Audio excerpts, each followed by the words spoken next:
חברים יקרים, אנחנו כאן בניו יורק, מאחוריי בית מדרשו של הרבי מלובביץ' מלך המשיח, 770 ברוקלין ניו יורק.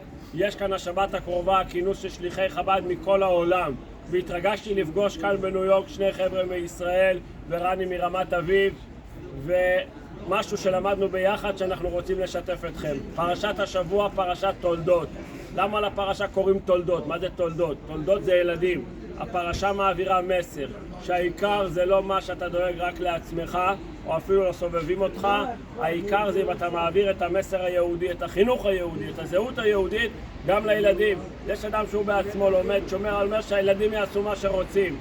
הפרשה מלמדת שאנחנו צריכים להעביר את החינוך היהודי גם לילדים שלנו, וזה מה שעושים השליחים של חב"ד בכל העולם.